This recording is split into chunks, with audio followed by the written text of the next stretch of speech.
आज 1 फरवरी 2025 के बाबा के अनमोल मधुर महावाक्य सुनेंगे। आज की मुरली में बाबा हम बच्चों को ओम शांति का अर्थ स्वरूप में स्थित होना सिखाते हैं।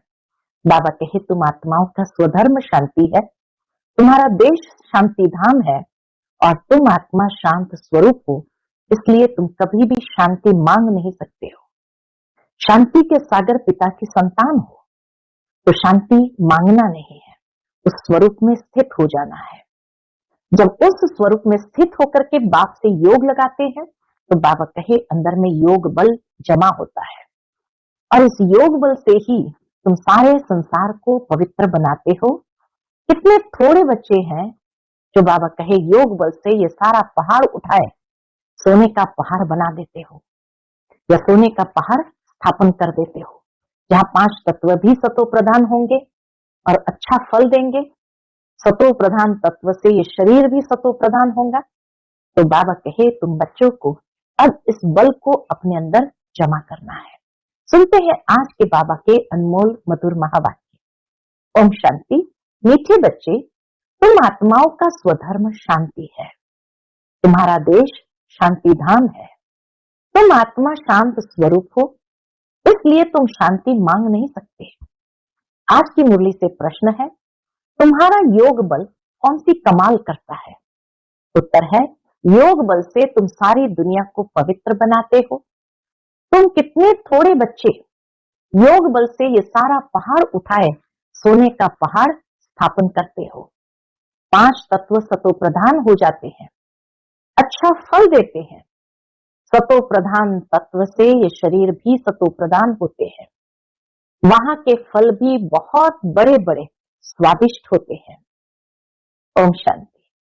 जब ओम शांति कहा जाता है तो बहुत खुशी होनी चाहिए। बाबा कहे ओम शांति कहते ही बहुत खुशी होनी चाहिए, क्योंकि वास्तव में आत्मा है ही शांत स्वरूप, उसका स्वधर्म ही शांत है। इस पर सन्यासी भी कहते हैं शांति का तो तुम्हारे गले में हार पड़ा है। कहते ना, शांति का तो गले में हार पड़ा है। शांति को बाहर कहाँ ढूंढते हो? आत्मा स्वतः शांत स्वरूप है। इस शरीर में पाठ बजाने आना पड़ता है। आत्मा सदा शांत रहे तो कर्म कैसे करेंगे? कर्म तो करना ही है। हाँ, शांति धाम में आत्माएं शांत रहती है, लेकिन इस दुनिया में शांति में बैठ नहीं जाना है। शांत स्वरूप जरूर हो, लेकिन कर्म भी करना है। शांति धाम में आत्माएं शांत रहती है, वहां शरीर है नहीं। ये कोई भी सन्यासी आदि नहीं समझते कि हम आत्मा है, शांति धाम में रहने वाली है। बच्चों को समझाया गया है शांति धाम हमारा देश है। फिर हम सुख धाम में आकर पाठ बजाते हैं। फिर रावण राज्य होता है दुख धाम में। बाबा कहे शांति धाम हमारा देश, वहां से हम आते हैं सुख धाम में पाठ बजाते। फिर पाठ बजाते बजाते रावण राज्य होता है दुख धाम में। ये 84 जन्मों की कहानी है। भगवान वाच है ना अर्जुन प्रति कि तुम अपने जन्मों को नहीं जानते हो। एक को क्यों कहते हैं भगवान? एक को तो नहीं कहेंगे, क्योंकि एक की गारंटी है। इन राधे कृष्ण की तो गारंटी है ना, तो इनको ही कहते हैं। ये बाप भी जानते हैं, बच्चे भी जानते हैं। यह जो सब बच्चे हैं सब तो 84 जन्म लेने वाले नहीं है। तो इसीलिए राधे कृष्ण की गारंटी बाबा लेते हैं। सब तो 84 जन्म लेने वाले नहीं है, कोई बीच में आएंगे, कोई अंत में आएंगे। इनकी तो सर्टन है, राधे कृष्ण की तो सर्टन है। इनको कहते हैं हे बच्चे, तो यह अर्जुन हुआ ना, रथ पर बैठा है ना। बच्चे खुद भी समझ सकते हैं हम जन्म कैसे लेंगे। सर्विस ही नहीं करते हैं तो सतयुग नई दुनिया में पहले कैसे आएंगे? इनकी तकदीर कहाँ है? पीछे जो जन्म लेंगे उनके लिए तो पुराना घर होता जाएगा। बाबा कहे दुनिया ही पुरानी होती जाएगी तो घर पुराना होता जाएगा जो पीछे जन्म लेना। मैं इनके लिए कहता हूं जिनके लिए तुमको भी सर्टन है। तुम भी समझ सकते हो, मम्मा बाबा 84 जन्म लेते हैं। कुमार का है, जनक है, ऐसे ऐसे महारथी जो है वह 84 जन्म लेते हैं। जो सर्विस नहीं करते हैं तो जरूर कुछ जन्म बाद में आएंगे। समझते हैं हम तो नापास हो जाएंगे, पिछाड़ी में आ जाएंगे। स्कूल में दौड़ी पहन निशाने तक आकर फिर वापस लौटते हैं ना, सब एक रस हो न सके। रेस में जरा पांव इंच का भी फर्क पड़ता है। रेस करते हैं, अगर साथ साथ में भी हो तो भी इंच का पांव का फर्क पड़ता है तो प्लस में आ जाते हैं। यह भी अश्व रेस है। अश्व घोड़े को कहा जाता है, रथ को भी घोड़ा कहा जाता है, इस शरीर रूपी रथ को भी घोड़ा कहा जाता है। बाकी यह जो दिखाते हैं कि दक्ष प्रजापिता ने यज्ञ रचा, उसने घोड़े को हवन किया, ये सब बातें है नहीं। घोड़े को हवन नहीं किया जाता है, न दक्ष प्रजापिता है, न कोई यज्ञ रचा है। पुस्तकों में भक्ति मार्ग की कितनी दंत कथाएं हैं, उनका नाम ही कथा है। बहुत कथाएं सुनते हैं, तुम तो ये पढ़ते हो, पढ़ाई को कथा थोड़ी कहेंगे। स्कूल में पढ़ते हैं, एम ऑब्जेक्ट रहती है, हमको इस पढ़ाई से ये नौकरी मिलेगी, हमको इस पढ़ाई से ये नौकरी मिलेगी, स्पष्ट रहता है, कुछ न कुछ मिलता है। अभी तुम बच्चों को देही अभिमानी बहुत बनना है, यही मेहनत है। बाप को याद करने से ही विकर्म विनाश होंगे। खास याद करना होता है, ऐसे नहीं कि मैं तो शिव बाबा का बच्चा हूं ना, फिर याद क्या करें।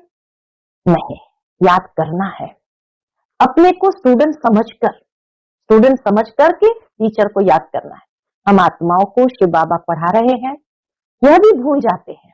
बाबा कहे कई बच्चे यह भी भूल जाते हैं, शिव बाबा एक ही टीचर है जो सृष्टि के आदि मध्य अंत का राज सुनाते हैं, यह भी याद नहीं रहता है। हर एक बच्चे को अपने दिल से पूछना है कि कितना समय बाप की याद ठहरती है। जास्ती टाइम तो बाहर मुक्ता में ही जाता है। बाबा भी जानते हैं जास्ती टाइम बच्चों का कहाँ जाता है, बाहर मुक्ता में ही जाता है। यह याद ही मुख्य है। इस भारत के योग की ही बहुत महिमा है, परंतु योग कौन सिखलाते हैं ये किसको भी पता नहीं है। गीता में श्री कृष्ण का नाम डाल दिया है, अब श्री कृष्ण को याद करने से तो एक भी पापात्मा नहीं कटेगा, क्योंकि वह तो शरीरधारी है, 5 तत्वों का बना हुआ है। उनको याद किया तो गोया मिट्टी को याद किया। 5 तत्व के शरीर को याद किया माना मिट्टी को याद किया, 5 तत्वों को याद किया। शिव बाबा तो अशरीरी है, इसलिए कहते हैं अशरीरी बनो, मुझ बाप को याद करो। कहते भी हो हे पतित पावन, वह तो एक हुआ ना, पतित पावन तो एक हुआ ना। युक्ति से पूछना चाहिए गीता का भगवान कौन। भगवान रचयिता तो एक होता है। अगर मनुष्य अपने को भगवान कहलाते भी है तो ऐसे कभी नहीं कहेंगे कि तुम सब हमारे बच्चे हो, या तो कहेंगे तत्वम या कहेंगे ईश्वर सर्वव्यापी है। हम भी भगवान, तुम भी भगवान, जिधर देखता हूं तू ही तू है, पत्थर में भी तू, ऐसे कह देते हैं। तुम हमारे बच्चे हो ये नहीं कह सकते हैं, ये किसी की हिम्मत नहीं, ताकत नहीं जो कह सके तुम हमारे बच्चे हो। ये तो बाप ही कहते हैं कि मेरे लाडले रूहानी बच्चों, ऐसे और कोई कह ना सके। मुसलमान को अगर कोई कहे मेरे लाडले बच्चों तो थप्पड़ मार दे। यह एक ही पारलौकिक बाप कह सकते हैं और कोई सृष्टि के आदि मध्य अंत का ज्ञान दे न सके। 84 के सीढ़ी का राज कोई समझा न सके सिवाय निराकार बाप के। उनका असली नाम ही है शिव। यह तो मनुष्य ने अथाह नाम रख दिए हैं। जितने शिवालय को देखो, शिव के मंदिरों में जाओ, हर मंदिर का नाम अलग है। तो बाबा कहे तो मनुष्य ने अथाह नाम रख दिए हैं। अनेक भाषाएं हैं तो अपनी अपनी भाषा में नाम रख देते हैं। जैसे बॉम्बे में बबुलनाथ कहते हैं, परंतु वह अर्थ थोड़ी समझते हैं। तुम समझते हो कांटों को फूल बनाने वाला है। भारत में शिव बाबा के हजारों नाम होंगे, अर्थ कुछ नहीं जानते। बाप बच्चों को ही समझाते हैं, उसमें भी बच्चों को समझाते, उसमें भी माताओं को बाबा जास्ती आगे रखते हैं। माताओं को जास्ती आगे करते हैं। आजकल फीमेल्स का मान भी है, क्योंकि बाप आए हैं ना, बाप माताओं की महिमा उच्च करते हैं। तुम शिव शक्ति सेना हो, तुम ही शिव बाबा को जानते हो। सच तो एक ही है, गाया भी जाता है, सच की बेड़ी हिले डुले डूबे नहीं। सच की बेड़ी हिले डुले लेकिन डूबे नहीं। तो तुम सच्चे हो, नई दुनिया की स्थापना कर रहे हो, बाकी झूठी बेड़ियां सब खत्म हो जाएंगी। तुम भी कोई यहाँ राज्य करने वाले नहीं हो, तुम फिर दूसरे जन्म में आकर राज्य करेंगे। ये बड़ी गुप्त बातें हैं जो तुम ही जानते हो। ये बाबा न मिला होता तो कुछ भी नहीं जानते थे, अभी जाना है।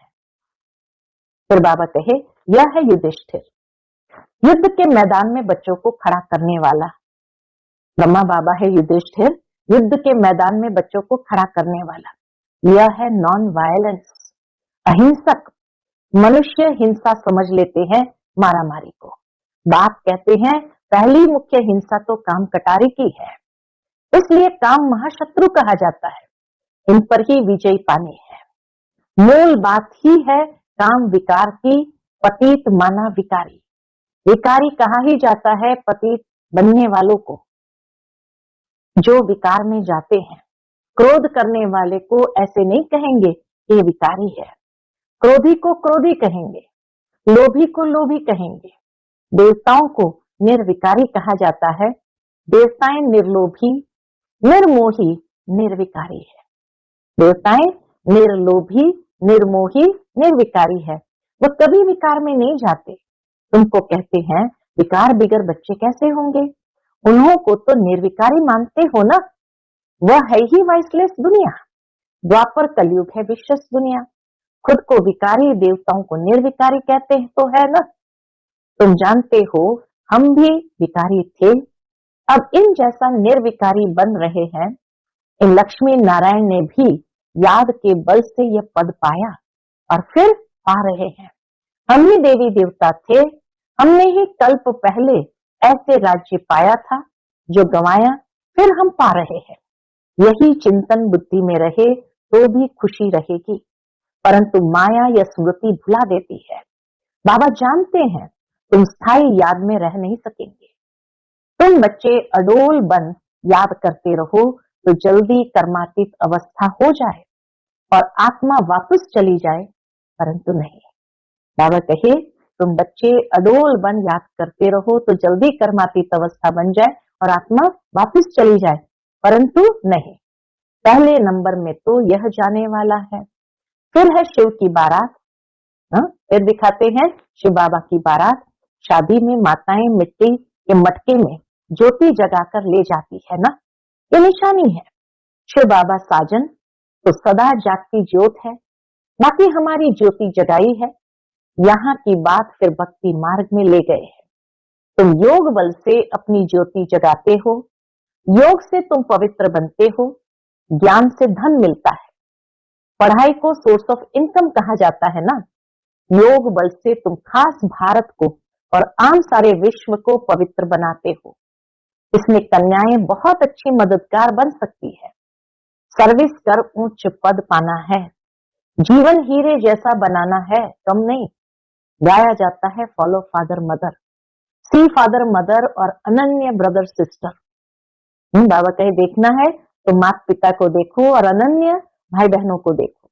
तुम बच्चे प्रदर्शनी में भी समझा सकते हो। क्या समझाना है कि तुमको दो फादर है, दो बाप का परिचय जरूर देना है, लौकिक और पारलौकिक। इसमें बड़ा कौन, दोनों में बड़ा कौन? बड़ा तो जरूर बेहद का बाप हुआ ना। वर्षा उनसे मिलना चाहिए। अभी वर्षा दे रहे हैं, विश्व का मालिक बना रहे हैं। भगवान आज तुमको राजयोग सिखाता हूं, फिर तुम दूसरे जन्म में विश्व के मालिक बनेंगे। बाप कल्प कल्प भारत में आकर भारत को बहुत शाहूकार बनाते हैं। तुम विश्व के मालिक बनते हो इस पढ़ाई से। उस पढ़ाई से क्या मिलेगा?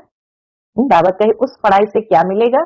यहाँ तो तुम हीरे जैसा बनते हो 21 जन्म के लिए। उस पढ़ाई में रात दिन का फर्क है। यह तो बाप टीचर गुरु एक ही है। तो बाप का वर्षा, टीचर का वर्षा और गुरु का वर्षा सब देते हैं। शिव बाबा आकर बाप का वर्षा, टीचर का वर्षा, गुरु का वर्षा सब देते हैं। अब बाप कहते हैं, क्या कहते हैं? देह सहित सबको भूलना है। आप हुए मर गई दुनिया, बाप के अडॉप्टेड बच्चे बने, बाकी किसको याद करेंगे? दूसरों को देखते हुए जैसे कि देखते नहीं, पार्टी में भी आते हैं परंतु बुद्धि में है अब हमको घर जाना है, फिर यहाँ आकर पाठ बजाना है। ये बुद्धि में रहे तो भी बहुत खुशी रहेगी। बच्चों को देहभान छोड़ देना चाहिए। ये पुरानी चीज यहाँ छोड़नी है, अब वापस जाना है। नाटक पूरा होता है। पुरानी सृष्टि को आग लग रही है। अंधे की औलाद अंधे अज्ञान नींद में सोए पड़े हैं।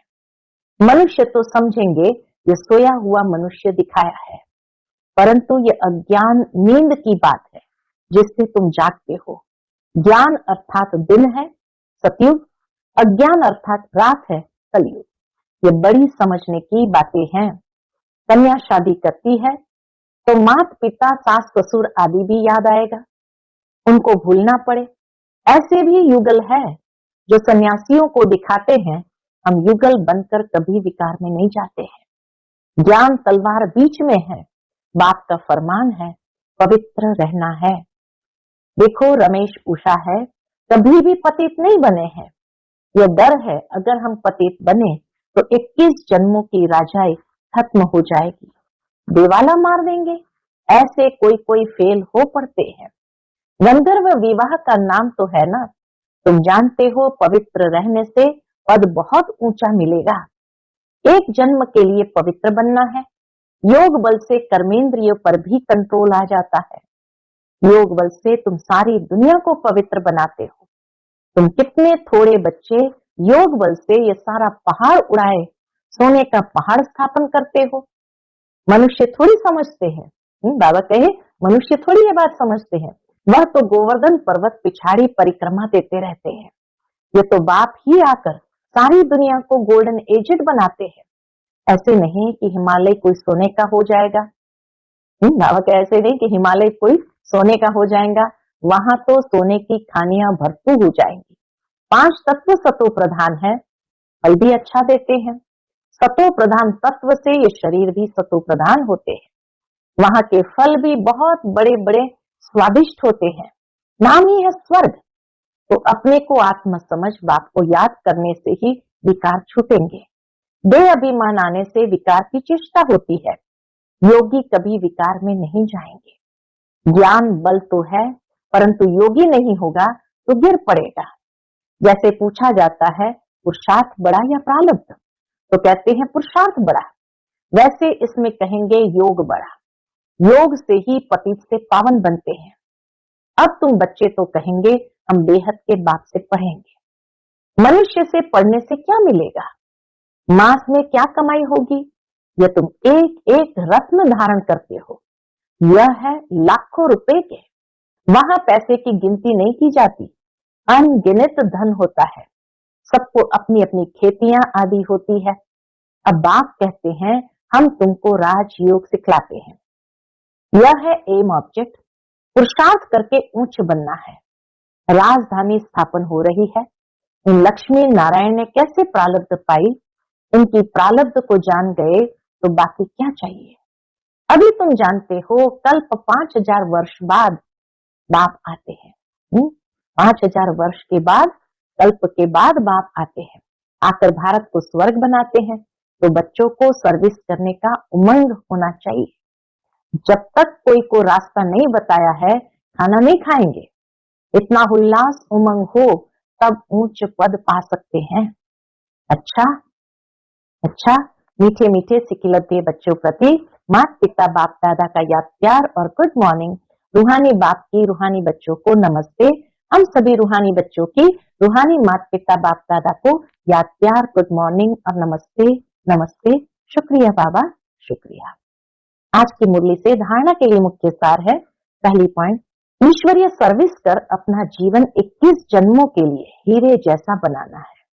माता पिता और अनन्य भाई बहनों को ही फॉलो करना है। दूसरी पॉइंट, कर्मातीत अवस्था बनाने के लिए देह सहित सबको भूलना है। अपनी याद अडोल और स्थायी बनानी है। देवताओं जैसा निर्लोभी निर्मोही निर्विकारी बनना है। देवताओं जैसा निर्लोभी निर्मोही निर्विकारी बनना है। आज का बाप दादा का मधुर वरदान हम बच्चों के प्रति, तड़पती हुई आत्माओं को एक सेकंड में गति सदगति देने वाले मास्टर दाता भव। तड़पती हुई आत्माओं को एक सेकंड में गति सदगति देने वाले मास्टर दाता भव। जैसे स्कूल सीजन का इंतजाम करते हो, सेवाधारी सामग्री सब तैयार करते हो जिससे किसी को कोई तकलीफ न हो, समय व्यर्थ न जाए, ऐसे ही अब सर्व आत्माओं की गति सदगति करने की अंतिम सीजन आने वाली है। तड़पती हुई आत्माओं को क्यू में खड़ा करने का कष्ट नहीं देना है, आते जाए और लेते जाए। इसके लिए एवर रेडी बनो। पुरुषार्थी जीवन में रहने से ऊपर अब दातापन की स्थिति में रहो। पुरुषार्थी जीवन में रहने से ऊपर अब दातापन की स्थिति में रहो। हर संकल्प, हर सेकंड में मास्टर दाता बन करके चलो। आज का स्लोगन है, हजूर को बुद्धि में हाजिर रखो तो सर्व प्राप्तियां जी हजूर करेगी। हजूर को बुद्धि में हाजिर रखो तो सर्व प्राप्तियां जी हजूर करेगी। फरवरी मास का अव्यक्त इशारा है, एकांत प्रिय बनो, एकता और एकाग्रता को अपनाओ। एकता के साथ एकांत प्रिय बनना है। एकांत प्रिय वह होगा जिनका अनेक तरफ से बुद्धि योग टूटा हुआ होगा और एक का ही प्रिय होगा। एक प्रिय होने कारण एक की ही याद में रह सकता। एक प्रिय होने कारण एक की ही याद में रह सकता। एकांत प्रिय अर्थात एक के सिवाय दूसरा न कोई। सर्व संबंध सर्व रसनाएं एक से लेने वाला ही एकांत प्रिय हो सकता है। सर्व संबंध सर्व रसनाएं एक से लेने वाला ही एकांत प्रिय हो सकता है। ओम शांति।